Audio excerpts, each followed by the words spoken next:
A bill banning discrimination based on sexual orientation advances in the legislature after approval from the Committee on Government Operations and Consumer Protection.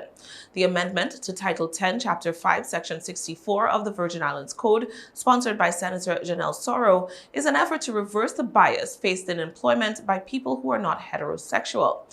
Bill number 340271 would make such discrimination unlawful. Soro, whose entry into gubernatorial politics means she will not seek re-election to the Senate, explained why she chose to table the bill at this time. I have shied away from LGBTQ topics because we live in a very conservative society, and I did not want my Senate agenda and the way that people view me to be, for that one particular topic to be all of me. I didn't want it to be railroaded. I didn't want my agenda to be railroaded by the way I live my life. Soro, who identifies as a lesbian, says she has felt the discrimination meted out to those who present as non-heterosexual.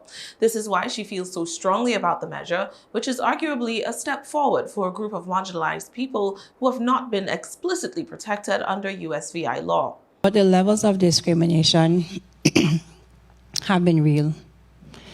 And we look at people that live an alternative lifestyle and we assume the worst of them through our music, through the way that we talk about it. The Board of Education recently changed the dress code, and the vitriol that was spewed based on the dress code toward people of the LGBT community was indeed hurtful. And it was painful to read as well. But the immediate perception that because you live an LGBTQ life, that is what you're into mischief. And I remember another time a student was calling me and said, "Hey, Miss Saro," and I say, "Hey," and one of my principals said, "No, call her Mr. Saro." And there were so many moments of humiliation and discrimination.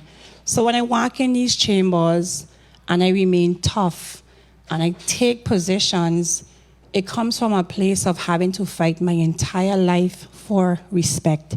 Deputy Attorney General Eric Chancellor testified in support of the measure, while Nisha Christian Hendrickson, Assistant Commissioner and Legal Counsel for the Department of Labor, suggested an amendment that would broaden the scope of protection. That section makes it a violation of law to discriminate against any individual because of age, race, creed, color, national origin, place of birth, sex, disability, and/or political affiliation. In, among other things, employment, housing, banking, and education. Today, that list will be expanded to include discrimination against individuals based upon their sexual orientation. The Office of the Attorney General will support today's measure, not laws and statutes that were adopted over the last century to grant women the right to vote, Black Americans freedom from bondage and racial segregation in schools and other places of public accommodation. Today's measure will continue to fight for those who have been marginalized in society. We agree with the addition of sexual orientation, but we believe that it should be further defined to add pregnancy as well as gender identity, because although this bill speaks to sexual orientation, we do know that gender identity is a big part of the transgender community's 1 minute. The transgender community's concerns. And so to be fully encompassing of all concerns in the LGBTQ plus community, we believe that should be added. Supporters of the legislation also included Division of Personnel Director Cindy Richardson, who said that the government of the Virgin Islands had overlooked the problem of discrimination based on sexual orientation for too long.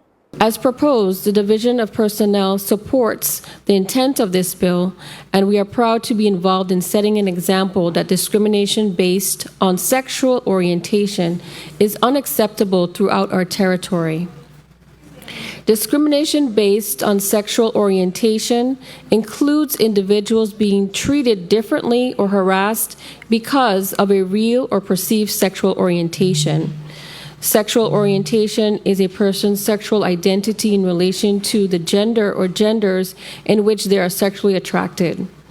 Keep in mind that discrimination based on sexual orientation is not limited to the workplace and can span various scenarios, including business interactions, real estate, places of public accommodation, publicly assisted housing, and financial institutions or lenders. A national research study conducted this year by the American Association of Retired Persons found that over a third of older adults who identify as part of the LGBTQ community are concerned that they will have to hide their true identities in order to have access to social services as they age.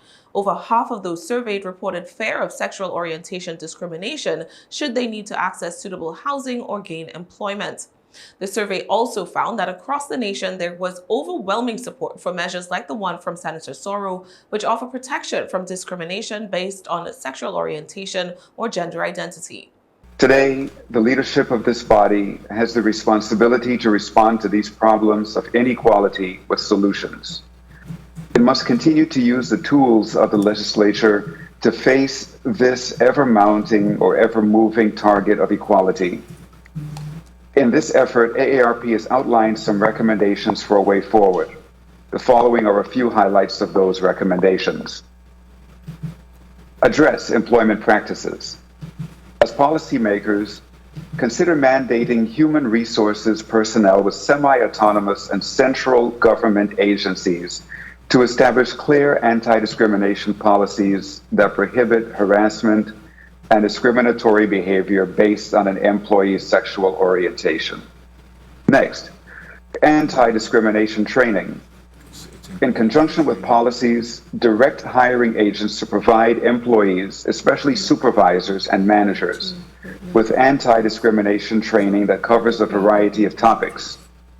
How sexual orientation and gender identity are covered under the law, how to treat and accommodate transgender employees, how to report incidences of discrimination based on sexual orientation.